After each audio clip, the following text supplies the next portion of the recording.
For more than 1,000 years it had stood, the great city of Constantinople, a bridge between East and West, a center of culture, wealth and faith. But as the dawn of a new era rose, so did a new empire with an ambition that knew no bounds. This is a story not just of walls and armies but of empires, a tale of defiance, perseverance, and the ultimate fall of an ancient legacy. This is the story of the Byzantine Empire's final stand against the unstoppable force of the Ottoman Empire. There was a time when the Byzantine Empire was the shining light of the world. Born from the ashes of Rome, it carried the legacy of the Caesars and the wisdom of the ancient Greeks. But over time, even the greatest of empires must face the inevitability of decline. The Byzantine Empire had faced endless wars, political corruption, and internal strife. Slowly, it began to crumble from within, weakened by enemies both foreign and domestic. By the 14th century, the Byzantine Empire was a shadow of its former self, and at its doorstep, a new power rose: the Ottoman Empire. If you're captivated by stories like this, don't forget to subscribe to Ancient Perspectives for more epic tales of history's greatest figures and moments. Hit the bell icon to never miss an adventure into the past. Born from a small group of warriors in Anatolia, the Ottomans grew rapidly, capturing Byzantine lands and setting their sights on the ultimate prize, Constantinople. The Ottomans, under the leadership of fierce and strategic rulers like Osman and Orhan, expanded swiftly. But it was Murad I who truly transformed the Ottomans from a tribal confederation into a disciplined and powerful empire. And now the road to Constantinople was open. The Ottomans were no ordinary army. Their rise to power wasn't just built on numbers, but on a brilliant combination of strategy and technological innovation.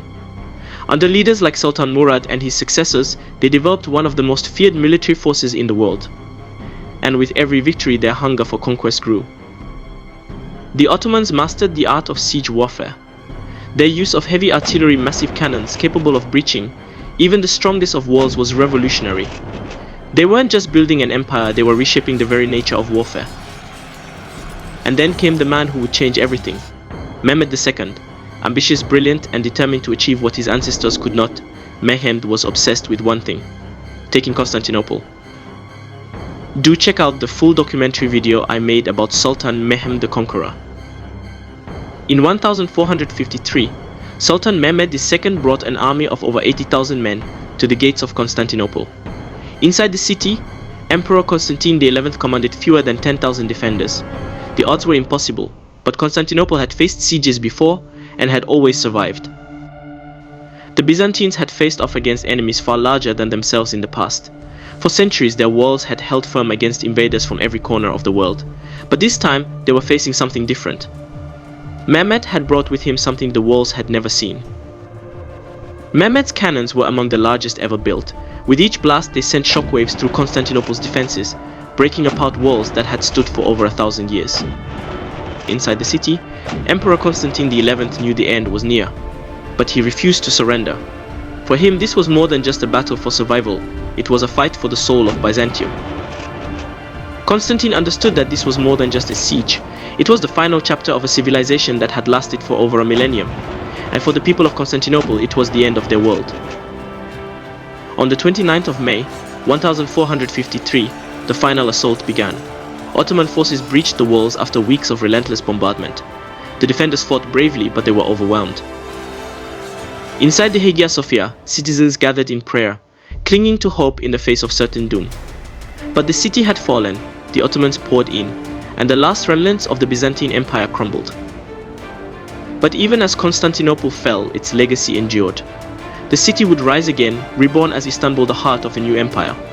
And though Byzantium was gone, its influence lived on, spreading across Europe and beyond.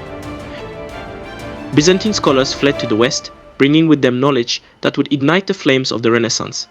The fall of Constantinople marked the end of the medieval world, but it also helped give birth to a new one. The clash of empires, the fall of Constantinople, and the rise of the Ottomans remind us that history is not just a series of events. It's a story of resilience, ambition, and transformation. If you've been moved by this incredible chapter in history, hit that like button. Share your thoughts in the comments and tell me what other epic stories you want to explore together. And if you haven't already, subscribe to the channel and ring the bell, because there are so many more untold stories waiting to be uncovered. Subscribe for more historical epics.